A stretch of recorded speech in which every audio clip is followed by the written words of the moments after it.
mirages summon up strange liquid illusions here on a vast dry lake bed that has been called the place of dry water. This is a region named Etosha in southwestern Africa. For most of the year, it may go without a drop of rain. And in these times, Etosha's water holes become like open-air stages. Here, as perhaps nowhere else, the wildlife of Africa may be intimately observed.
It began here in Ireland, at the Harlan and Wolff shipyard in Belfast. 3,000 men would labor here for more than 2 years. They were building a monster, the largest ship the world had ever seen. In the spring of 1909, a mountain of steel began to rise against the sky.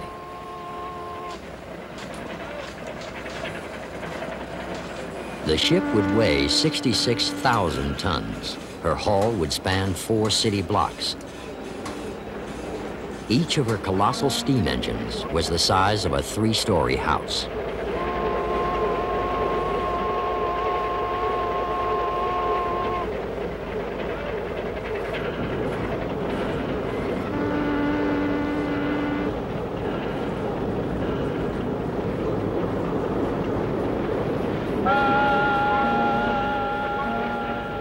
The huge scale of these things was a source of delight. It was a scene out of Gulliver's Travels when 20 draft horses were needed to haul the ship's anchor through the streets of Belfast.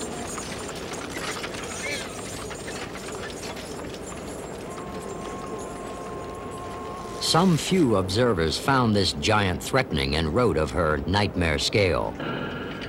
But their forebodings fell short of the event, for the fate of this ship still fascinates the world, and her name is a synonym for tragedy.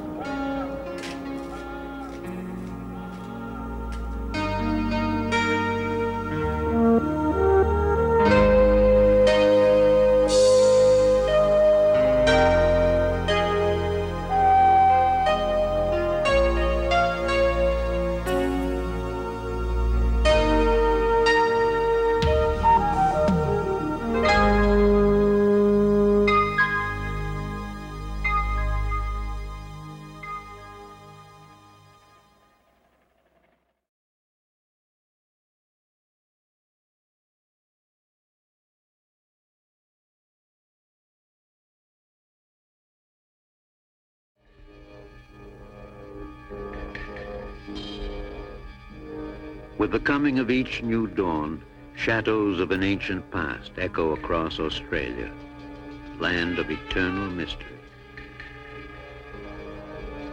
Alien and remote for countless centuries, it remains today an almost mystical land, a land only recently disturbed by the arrival of man.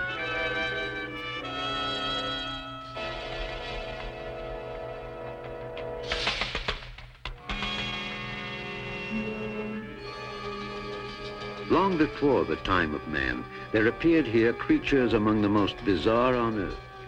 So unlike other animals are they, that many early European explorers could hardly believe they were real.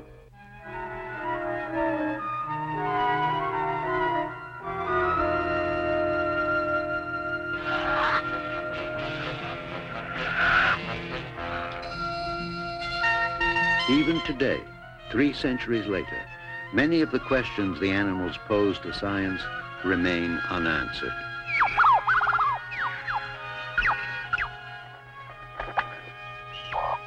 Throughout Australia, investigators and scientists probe the secrets of this infinitely varied wildlife.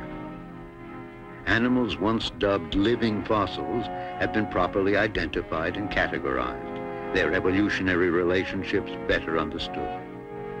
Yet, inevitably, there remain more questions than answers, haunting age-old mysteries that beckon all who behold the spectacle of life unique to Australian shores.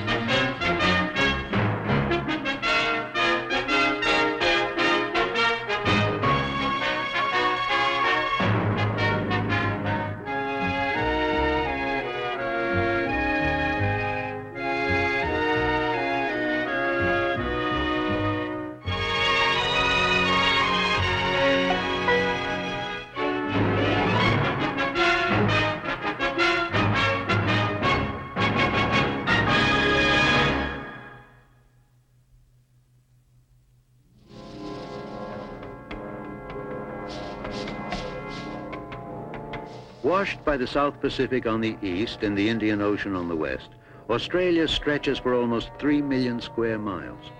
It is the world's smallest continent, the largest island, a self-contained biological laboratory unique in the world. Science has long been puzzled by how and why this island continent became home to what is probably the most distinctive assemblage of creatures found anywhere in the world. Part of the answer lies in Australia's remoteness, its geographic separation from the rest of the world. Cut off from the Earth's great land masses, Australia has evolved in sea-bound isolation, its wildlife relatively undisturbed by influences from the outside. But the world as we know it today does not hold all the answers to Australia's past. We must look to a distant time in the Earth's geological history when the continents were joined. Scientists believe that somewhere in the continents we know today as the Americas, Antarctica, and Australia, the earliest marsupials evolved and fanned out. When the land mass split apart, the continents carried their life forms with them. However, in South America, predators and competitors for food eventually wiped out a great number of marsupial species. In Antarctica, they became frozen out of existence. Only in Australia, safely cut off from competitors, could these unique creatures flourish. And until the relatively late arrival of man, they evolved, for the most part, undisturbed. Even today, Australia's human population is only 14.5 million. And because much of the interior is a harsh, arid land, the large cosmopolitan centers cluster on the coasts.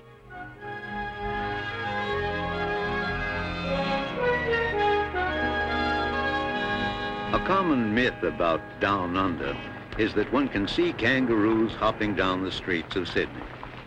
Yet it is quite likely that many of these people have never even seen one, and perhaps never will outside a zoo. Here, tame animals provide the opportunity for an intimate look at some of the country's most treasured resources. Most of the kangaroos at this sanctuary have been raised here as orphans, their mothers the victims of automobiles or a hunter's gun. Under the watchful eye of a keeper, the joeys, as young kangaroos are called, can be cared for until old enough to be on their own in the park. Put it in bag. A pillowcase is an ample substitute for the mother's pouch.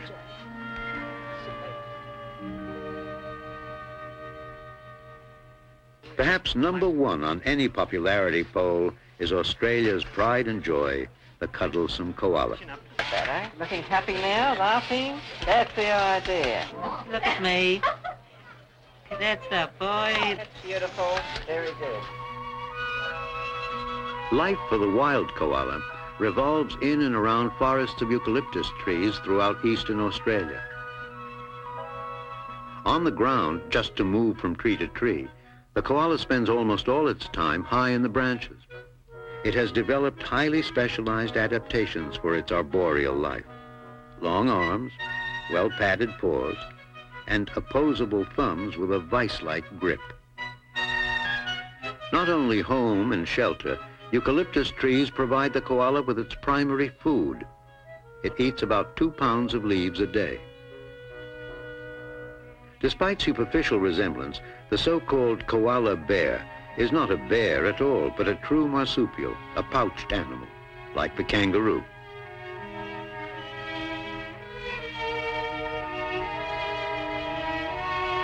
After birth, the young will stay in the mother's pouch for about 6 months.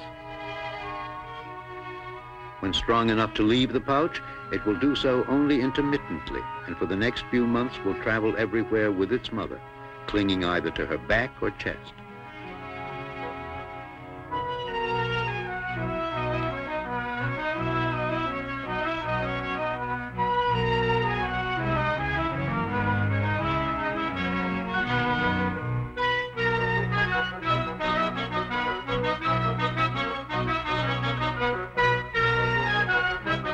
The koala has inspired myriad reactions from observers over the centuries.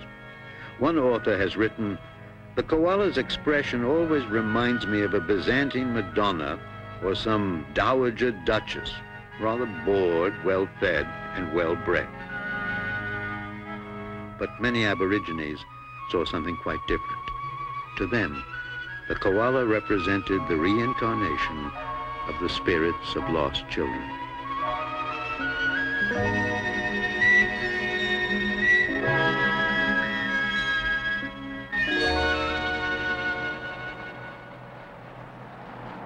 A research team from Queensland's National Parks and Wildlife Service is studying the koala's ecology and reproduction in the wild. Their study area is roughly 600 acres, where 30 to 40 koalas normally live. He's going up higher than he was when we first saw him. Yeah. Okay, let's go. Led by Dr. Greg Gorton, the researchers have been capturing and tagging koalas since 1971. It is by no means a simple task. First, they must get them down. And as the wary animal climbs even higher, the pole must be extended to reach it. This is not going to be all that easy, Greg. It's going to drop just near the edge of the embankment, so... Yeah, I'll be right with him. Experience has taught the scientists that the procedure is basically safe for the koala. Its sturdy build and thickly padded rump seem to protect it against the fall. That's it. You're just below him now. You're right, Dave. Go on, drag him off.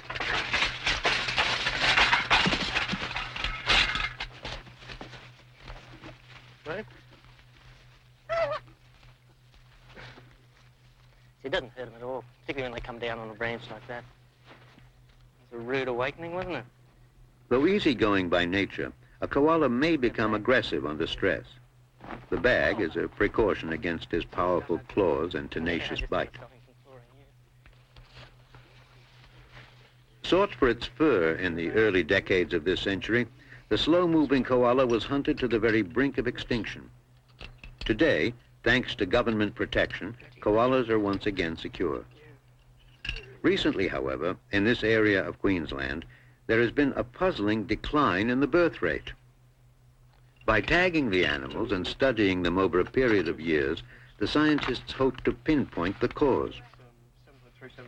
In the meantime, thorough examinations expand their understanding of growth patterns and general states of health. Color-coded tags make the animal easily identifiable, even when high in the trees. This one was tagged originally when still in his mother's pouch, and much about him is already known. Tooth wear is about the most reliable indication of age. This male is roughly 3 years old.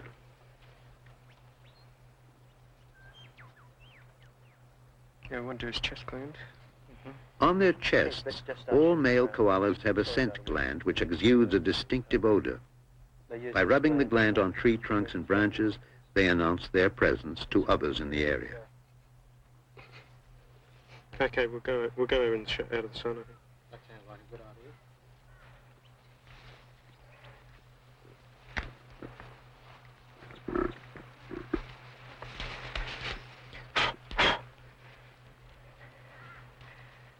Okay, fella. There we are, good as new. He's not going to go to that tree again. Go on. Momentarily disoriented after his release from the bag, the young koala seems unsure what to do next. Here he goes. But within seconds, he heads back quickly to the same tree from which he'd been captured. Because he proved me wrong. Seems okay. He took that rather well.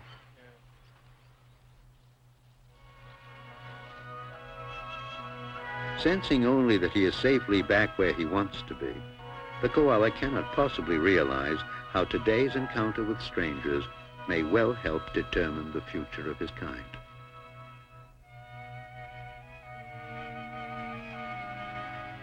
Perhaps the very symbol of Australia, the kangaroo remains as fascinating today as when the first live specimen reached England in the 1700s. A handbill announcing the event proclaimed that to enumerate its extraordinary qualities would far exceed the common limits of a public notice. Now, almost 2 centuries later, a rare piece of film documents one of the kangaroo's most extraordinary qualities of all. After a gestation period of about a month, this red kangaroo prepares to give birth. Defenseless and blind, the tiny newborn, completely unaided by the mother, must navigate through her thick fur toward the pouch. If it loses its way, it will die. All marsupials are born in an undeveloped state, their growth to be completed inside the pouch.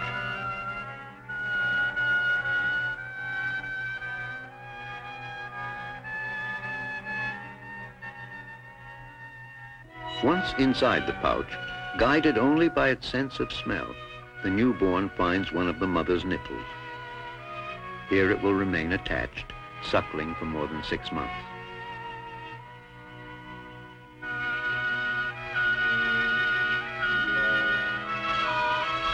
Now the joey will be strong enough to leave the pouch intermittently. But even when it is old enough to graze, it will return to the pouch to nurse for several months more. Amazing in their adaptability, some kangaroos are as at home in the trees as others are bounding across rocky slopes. There are about 50 species of kangaroos in Australia, ranging from up to 7 feet in height to the size of a common rat. But one trait they all share is that they hop.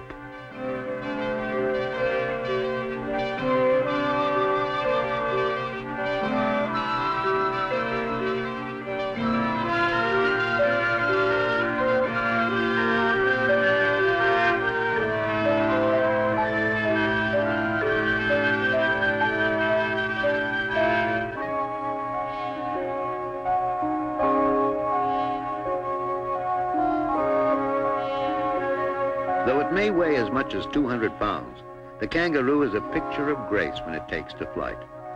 It can reach speeds up to 40 miles an hour and cover as much as 25 feet in one leap.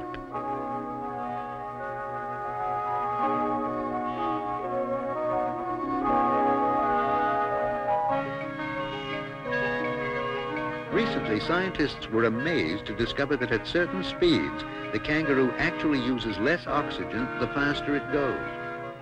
It was found that, like the spring in a pogo stick, the kangaroo's leg muscles and tendons store energy, which is then released without effort when the animal next pushes off.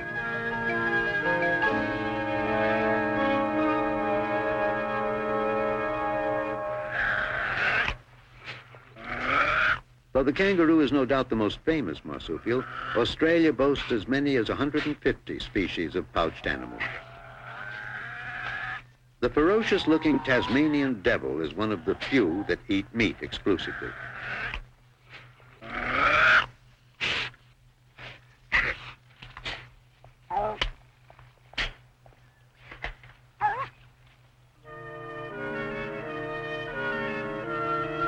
One can only imagine the astonishment of early explorers when they saw a pouched animal take to the air. These possums do not actually fly like birds, but their kite-like membrane enables them to glide for distances of 40 yards or more.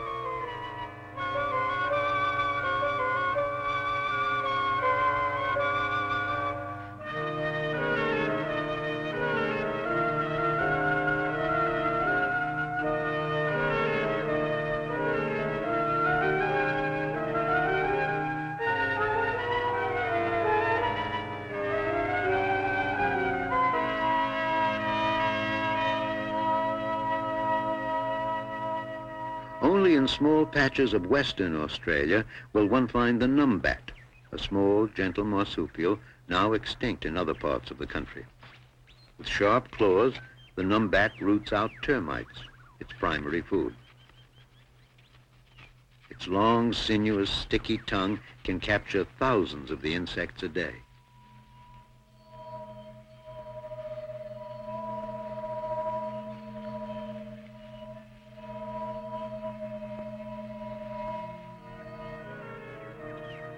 With its distinctive bands of white and its bottle-brush tail, the numbat is considered by many to be Australia's most beautifully marked marsupial.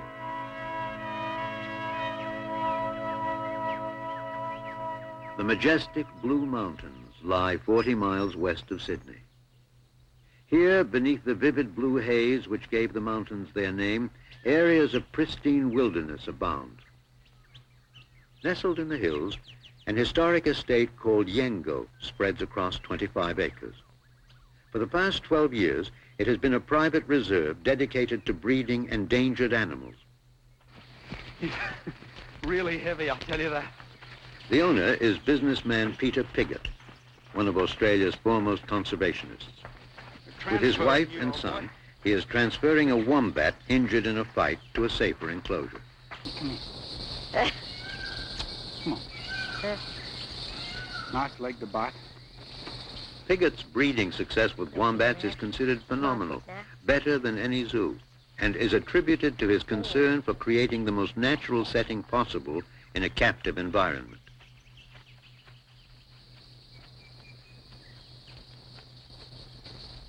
Wildlife has always had a very special place in my life.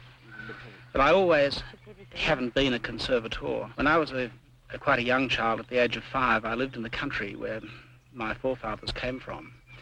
And it was a normal thing for farmers to shoot kangaroos. And I remember at the age of 7 and 8 going out and participating in kangaroo hunts where hundreds of kangaroos would be shot in one day. And whilst I didn't wield a gun at the age of 7 or 8, I did at the age of 9. And I remember shooting a kangaroo on a relative's property, and I watched that animal die. And I asked myself the question, why am I doing this? I think that on a very young mind, had a lasting effect.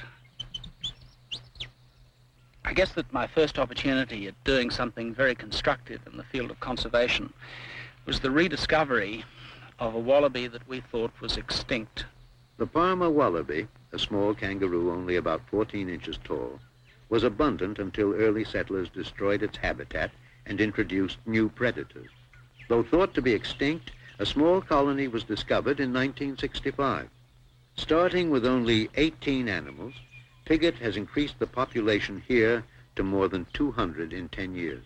A lot of people say to me, why should we conserve wildlife? Why should we be really concerned? I mean, aren't people more important than wildlife?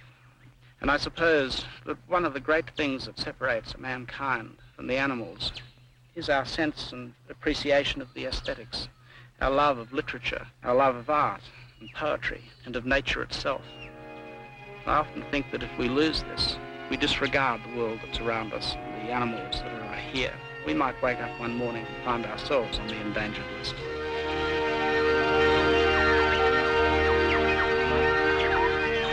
Her sky is ablaze with color. Australia has been called the foremost land of birds. More than 300 species are unique to her shores.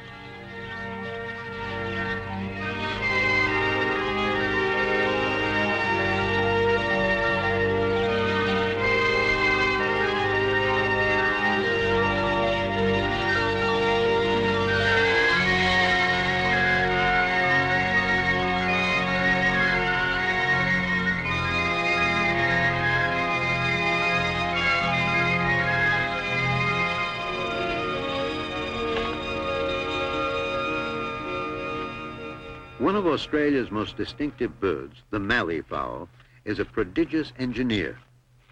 To incubate their eggs in a harsh environment that is generally dry and subject to sharp temperature changes, they build mounds up to 15 feet across and several feet high. Working together, male and female have laid down a bed of wet leaves and twigs. To seal in the moisture and heat of the fermenting compost, they cover the mound with sand.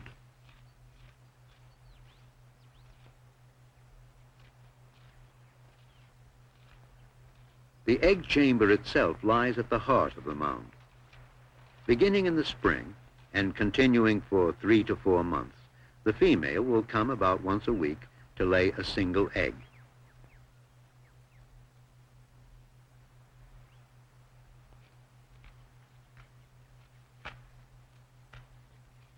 The mallee regions are marked by sharp temperature fluctuations between day and night and as the seasons change. But the egg chamber must be kept at an almost constant 92 degrees. Once the female has laid her egg, she will leave the tending of the mound to her mate. To determine the temperature, he probes the sand. With a sensitive spot, either in his bill or tongue, he gets a reading as accurate as any thermometer. Regulating the temperature by removing sand to release heat or adding sand to conserve it is an almost constant job for the bird, a consuming task to which he dedicates himself for up to 9 months of the year.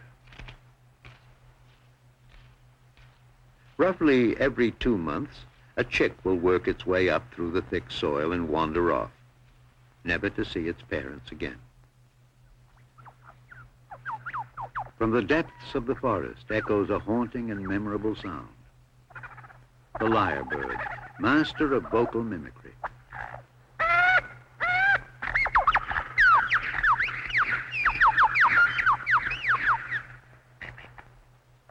Seemingly endless in its variety, the lyrebird's repertoire includes other bird calls as well as man-made sounds.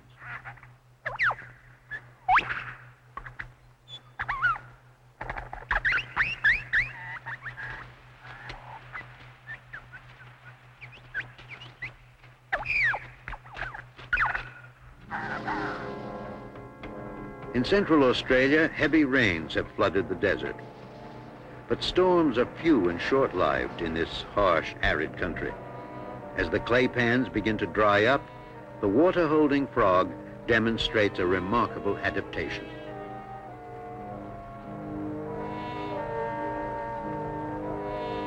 Increasing its body weight by as much as 50% with water absorbed through the skin, the frog burrows into the softened clay to a depth of more than 3 feet.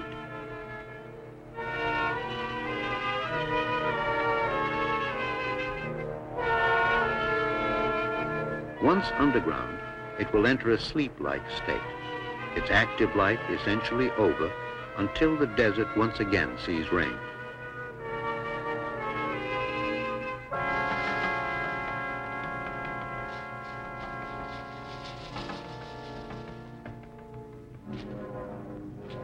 Encased in a cocoon-like bag of dead skin, the frog will remain in its chamber, sealed beneath the now dry and hardened earth.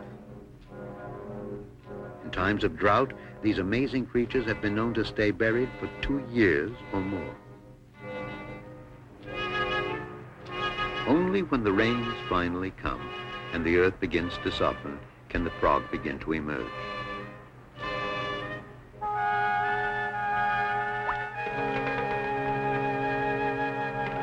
it must mate quickly so that its young will mature in time to soak up their own water supply and bury themselves until the next rains come.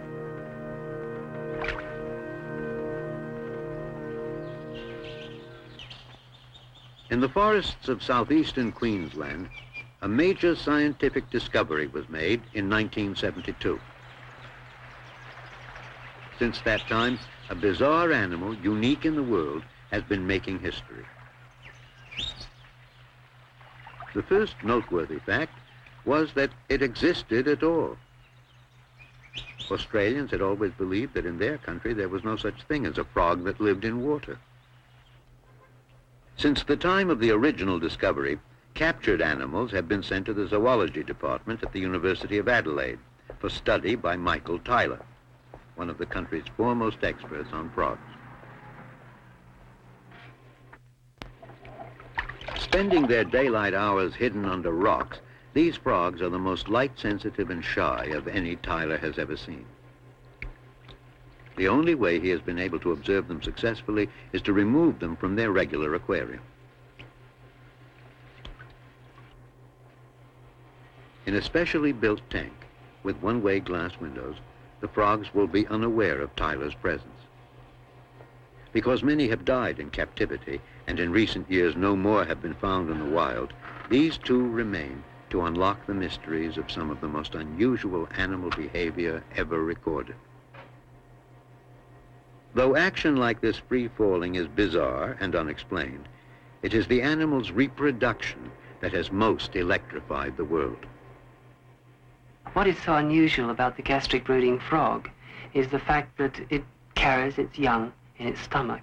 Superimposed on an X-ray, an artist's conception follows the growth of some 24 tadpoles until, at roughly 8 weeks, the female's stomach is completely distended with fully developed frogs ready to be born.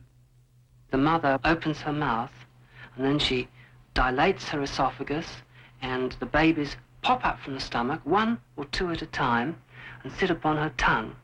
And then they sit and look around, look at the world outside, and then just very, very gently step out. Tyler's rare photo of an actual birth has made headlines around the world. Here we have an animal which can switch off acid being produced in the stomach, and an awareness that that would be an extremely novel way of being perhaps able to treat people who might need to be able to make use of that as an advantage. For example, during the treatment for peptic ulcers, it would be so useful to be able to switch off gastric acid secretion totally for a period of time and do it very, very readily.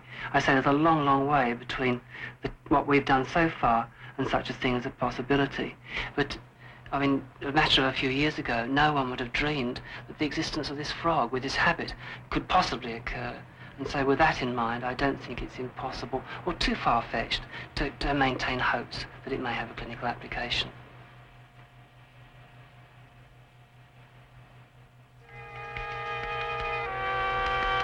In the reptile world, Australia stands out as the continent with the largest proportion of venomous snakes. The death adder is one of the country's most poisonous snakes. Without treatment, half of its human victims will die. Like all snakes, the death adder feeds primarily on small animals like lizards. Its approach is neither timid nor aggressive, but in the end, it relies on an extraordinary device for enticing the skink within range. Wriggling its tail tip as a lure, the snake can lie quietly and wait. Attracted by what must appear to be a squirming insect, the skink draws near.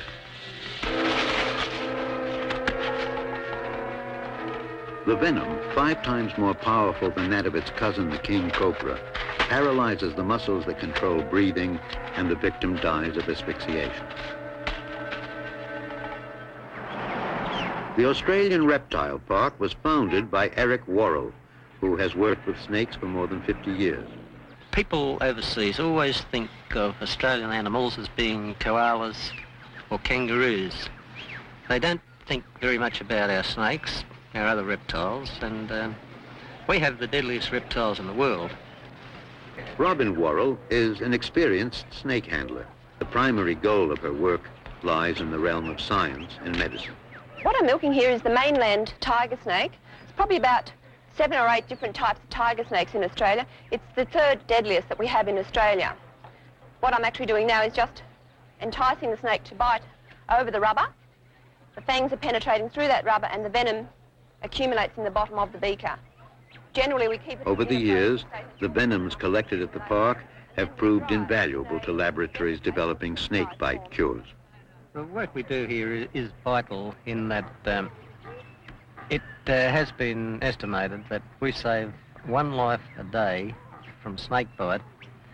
That's during the snake's active season, which is, say, from September till April. And I think that works out something around about 20,000 lives that this organisation has saved since we started.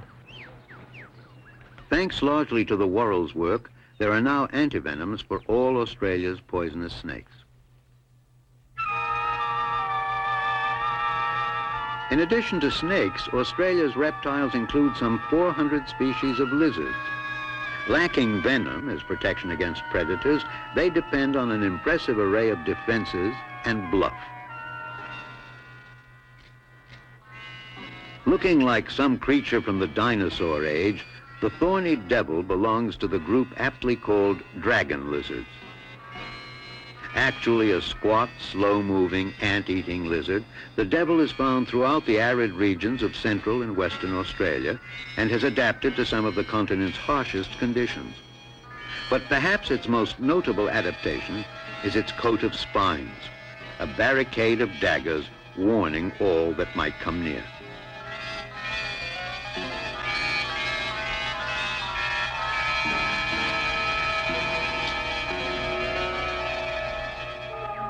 Lizards abound throughout Australia. The most famous, and perhaps the most spectacular, roams the forests of the warmer northern regions. Undisturbed, the frilled lizard looks harmless enough. But in the face of an enemy, it performs with remarkable bluff.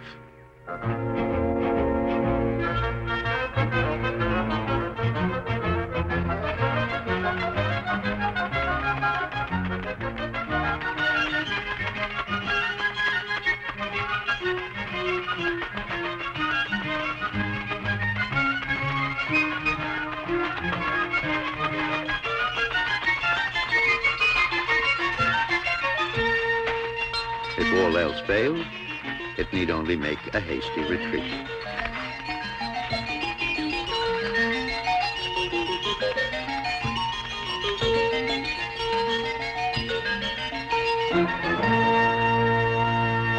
The entire range of Australian wildlife is the domain of these two naturalists. Together they are known as Mantis Wildlife Films. They are Australian Jim Fraser and his British-born partner, Denzi Klein. For the past 12 years, they have specialized in filming behaviors the naked eye can barely see. There it is. Today, the object of their search is one of the most fearsome ants on Earth. Aha, yes. Wow, they're This coming one out bringing already. something into the nest. What is it? About an inch long, the formidable bulldog ant inflicts a powerful and painful sting. But to film their behavior, Jim and Denzi must collect the entire colony, perhaps as many as 400 ants. Oops. I got stung. The foraging ants at the surface must be collected first. Only then can Jim and Denzi dig into the nest, which may be 3 to 4 feet deep. The reason why I think that Jim and I work so well together is that we have slightly different backgrounds and we both bring slightly different skills to the partnership. It's a really good reciprocating arrangement, I think, between us. We just have this continual rapport, and I tend to be critical of her work and she is very critical of my work, and I think it's good as a team. Even the larvae must be taken for Jim's film sequence to be complete.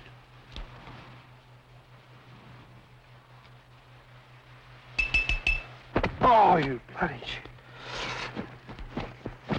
Got you, did it? Right under the arm. Where is it? There. Oh. Oh.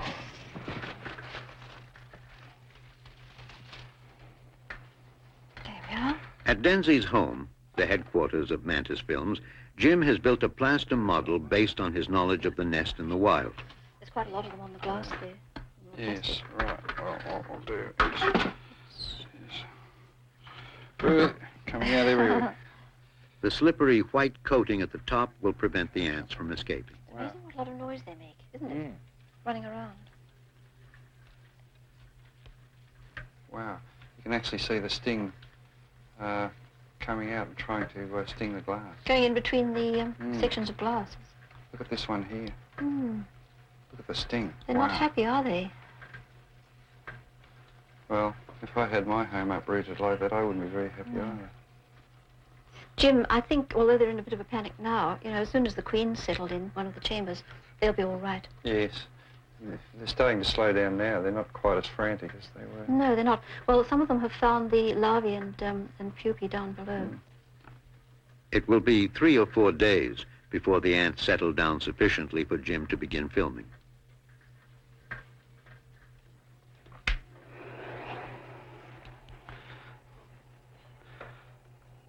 I worked at the Australian Museum for about 7 years, and in that time I learned how to manipulate the environment, as it were, in making miniature dioramas, and it seemed a natural thing to combine photography with the filming of small animals.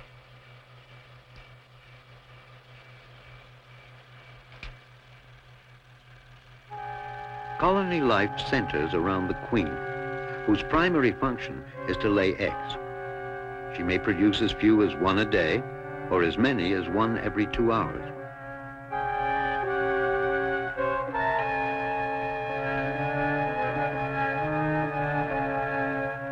Using her sharp mandibles, she gently picks up the egg and looks for a safe place to lay it down. She must be careful that the voracious developing larvae do not steal it for food.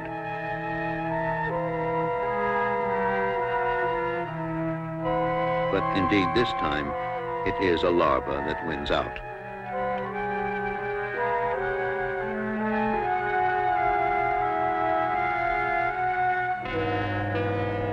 To complete their development into adult ants, the larvae will seal themselves inside a cocoon they make by spinning silk around debris from the tunnel floor.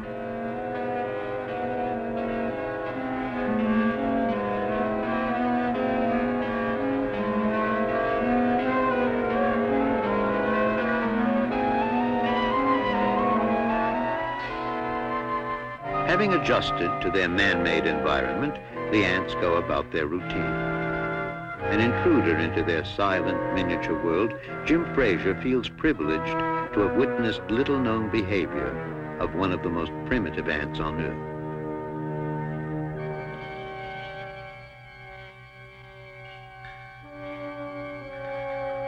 Years of isolation in Australia have protected a group of animals that today has no living relatives on Earth. Sharing features of both ancestral reptiles and early mammals, they may offer a glimpse of how more modern mammals evolved. One of these egg-laying mammals, or monotremes, is the echidna, the spiny anteater.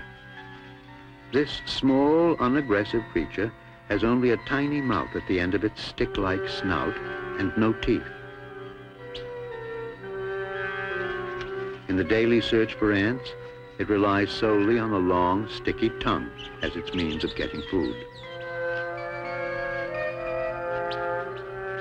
The echidna's only defenses, and very effective ones they are needle-sharp spines and the ability to sink out of sight in the face of danger.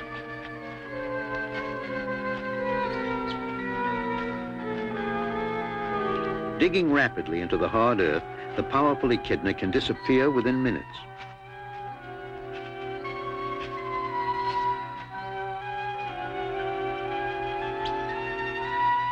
An almost impenetrable shield will be all that remains above ground.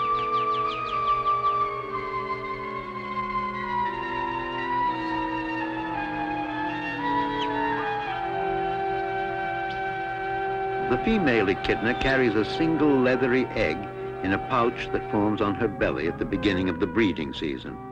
In about 10 days, the egg will hatch.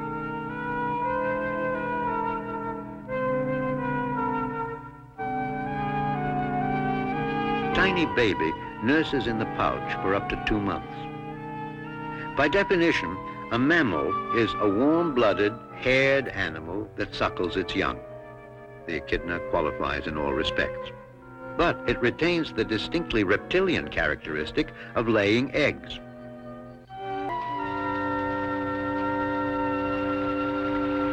In eastern Australia's streams, rivers, and lakes is found the echidna's only living relative on Earth. Outwardly looking nothing whatever like its spiny cousin, the platypus does share its reptilian traits, including the laying of eggs. Although it is often called the duck-billed platypus, its bill is actually soft, pliable, and rubbery, quite unlike a duck's. Filled with sensitive nerves, it is a specialized adaptation for feeling out the insect larvae and crayfish on which the platypus feeds. Lacking teeth, adults grind their food between large horny plates in the jaws. Because the platypus spends much of the time burrowed in riverbanks, little of its life cycle is known. So unlike other animals as the platypus, it was considered a hoax when discovered in the late 1700s. Laymen still gaze quizzically at an animal that appears to be part mammal, part reptile, part bird. At an early date, it was named Paradoxus.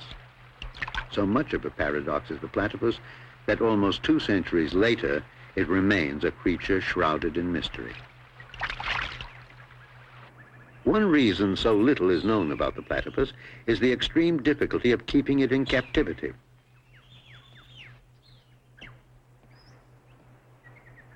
One of Australia's foremost naturalists, David Flay, has been studying the platypus for close to 50 years. Today, at his fauna reserve in Queensland, visitors can enjoy an assortment of Australian exotica, but it is the platypus most tourists come especially to see. Well, he's going through his ordinary routine now. He's out feeding and swimming, and when he's had enough of that, which goes on for about 10 hours, he goes back into these tunnels, curls up and goes to sleep.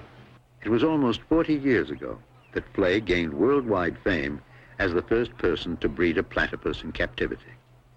It began in 1943 with a couple named Jack and Jill.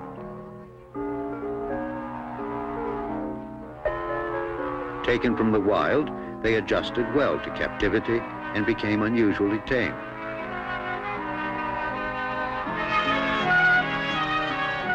Not long after mating had been observed, Jill stopped eating and disappeared into her nesting burrow. Flay suspected she must be ready to lay eggs. It was roughly 8 weeks before we thought, as the information was at that time, that at 8 weeks the baby should be able to crawl about and swim. So we took the risk of opening up the tunnel at this point and having a look. I felt that somehow that we were doing the wrong thing, and as a proof it was the wrong thing. We found she had one solitary young one, nice and fat and in good order, but it was blind and helpless and obviously couldn't either swim or walk. We'd opened that up much too soon. We left things alone and just watched carefully from that point on, and then at a further rate, that's 16 weeks altogether, we opened the back of the tunnel again and found that the baby was alive and well. That was a tremendous relief. Well, it was relayed around the world. It was announced, I think, in New York and London. The platypus, of course, is a fabulous animal. It has always attracted a lot of attention. And it was considered impossible around about the 1930s for one to live in captivity for more than a few days. After all the years of effort, it was a tremendous thrill. We put the flag up that day. 4 decades later, not even Flay has managed to breed the platypus again.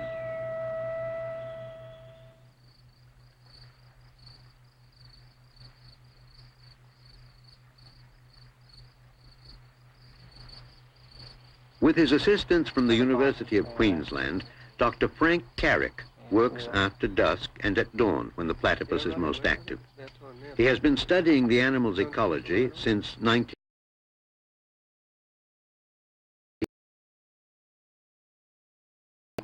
On a good night, they may catch as many as 6, but on a bad night, their nets may turn up empty.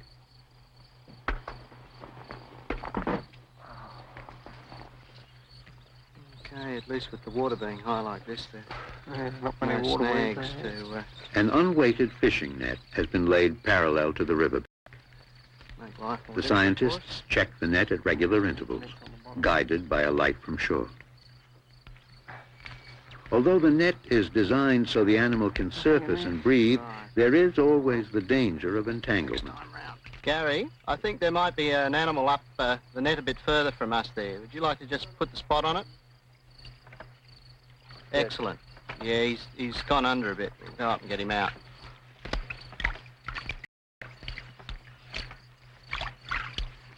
Okay, just ease it up here, Jim. Here he is.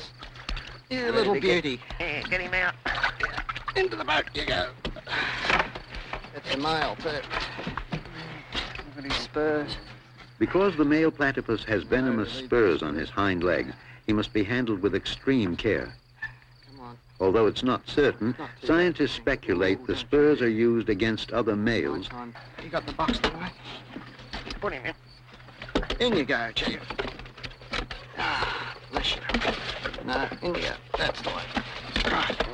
That's got him. Oh, not quite.